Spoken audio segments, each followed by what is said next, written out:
Hi everyone, I am Sadie Woods with Realty One Group Fox. I'm here with Jason Russell today with Neo Mortgage, and he's going to chat with us today about some things that are going on in the market. We're off to a bangin' 2026. I know I'm busier than ever. Yeah. And sure you're busy too. Sure. So I wanted to ask, I've got all these great buyers coming out looking for houses.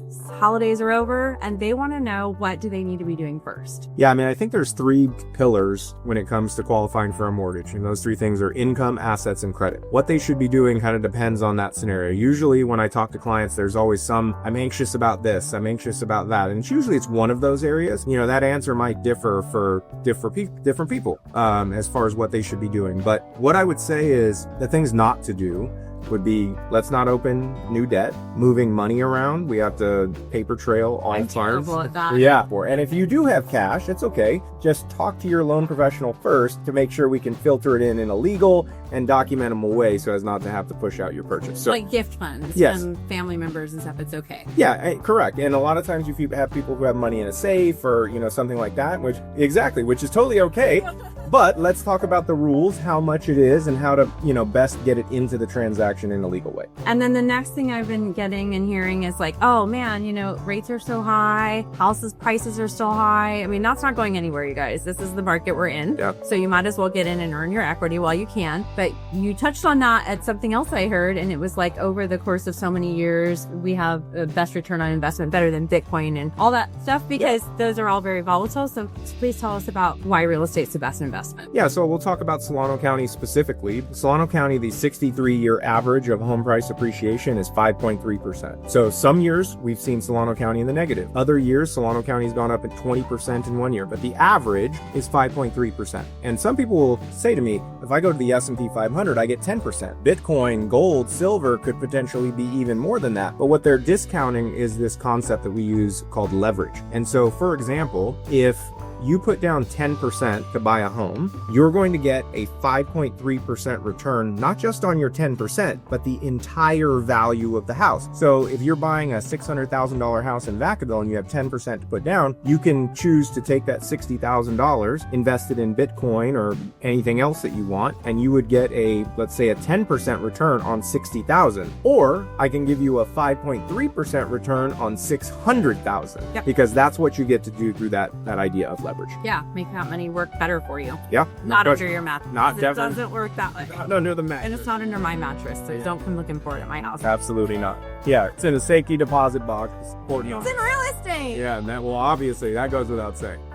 So the last thing that I have to ask you is that there are some sellers and buyers and everything that have homes already that they were able to get a great rate. Yeah. Like myself, I was so lucky to get a great rate in 4 years ago. Yeah, it feels like COVID was yesterday, but yeah, it's been 5 years almost. And so it's really hard for people like myself to say like, oh, I'm ready to move. I'd love to move, but it just financially to me doesn't make sense. That picture doesn't. And so I hear that all the time, that people are like, I'm stuck in my house because I got this great rate. So are there other options for people? Maybe if they want to rent that house out, how could they do that to grow their real estate? Yeah, it's a great question. And let's be real. Like, if you have an interest rate of 3%, that's really essentially free money, right? Because it's under the rate of inflation. And so that legitimately is free money. So I don't want to discount that concern. And everyone who I talk to who has it, it's a legitimate concern. However, everybody has a specific price that they have in mind that they would be willing to move for, right? So some people say, hey, if rates get to 5%, I'll give up my 3%. Some people say if they get to 4.5%, I'll give up my 3%. So there's different answers to that. But in terms of just a general strategy, one thing that I find is very common and popular with the folks I talk to is tapping into that equity that they have in that home, because we'll use Solano County as an example.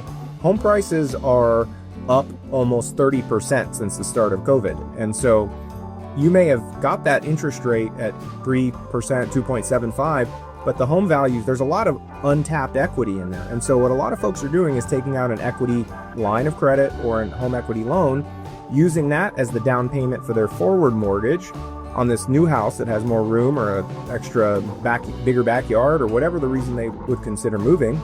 And then they get a renter in on that very first house. The rent they can charge is far more than their mortgage. So even though their new mortgage is much more than they're paying today, they're getting a tenant to help subsidize that payment for them. And they're able to access some of the equity in the current home to be able to use as a down payment to get into that new house. And so that's a really popular strategy right now, to be able to hold on to that really low interest rate, keep it as an investment, and still tap into the equity and get that new home. Yeah. Sounds like we might need to chat about that. No. Would love to. You know where to find me. I know, because I'm ready for a bigger house. So, well, thanks everybody for watching, and thank you, Jason. I super appreciate you meeting with me. Absolutely. And Jason, what's your contact information in case they need to get a hold of you? Yeah, I do a lot of stuff on social. You can find me at jasonrussell.com. It's got all my contact stuff there. And if I can be of assistance, happy to do it. All right. Thanks, guys.